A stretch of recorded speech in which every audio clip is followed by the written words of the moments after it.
பர்சன்டேஜ்ல election paste பண்ணி question கேட்டாங்களா, எப்படி குயிக்கா சால்வ் பண்ணுறத பார்க்கலாம். இந்த கொஸ்டின் ப்ரீவியஸா எஸ்எஸ் எக்ஸாம் கேட்டிருக்காங்க. அதாவது ஒரு எலெக்ஷன் நடக்குது, அதுல 2 பேர் நிக்கிறாங்க.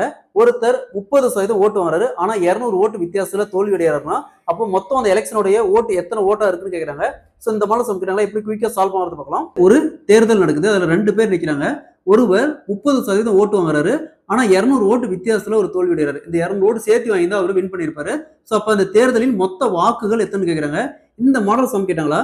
சோ பாருங்க, எப்பவுமே ஒரு தேர்தலுடைய மொத்த வாக்கு பார்த்தோம்னா 100%. அதுல ஒருத்தர் 30% ஓட்டு வாங்கிட்டாரு. அப்ப பேலன்ஸ் எவ்வளவு இருக்கும், 70%.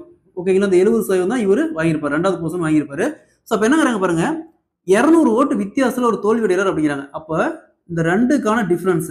ஸோ 70ல 30 போச்சுன்னா மீதி 40. 40% தான் இந்த 200 ஓட்டு. 40% இந்த 200 ஓட்டு. அப்ப தேர்தலுடைய மொத்த வாக்கு அப்படிங்கிறது 100%. அப்ப 100%க்கு என்ன, இதை அப்படியே கிராஸ் மல்டிபிள் பண்ணுமா, 100% இன்ட்டு 200 வகுத்தல் 40%. சதவீதம் 0, சதவீதம் 0 கேன்சல் ஆயிரும். நெக்ஸ்ட் இங்க 200 4ஆல் கேன்சல் பண்ணுமா, 50, இங்க ஒரு 0 இருக்குது, சீக்வல் டு 500. அந்த தேர்தலுடைய மொத்த வாக்குகள் பார்த்தோம்னா 500. Option A is the correct answer.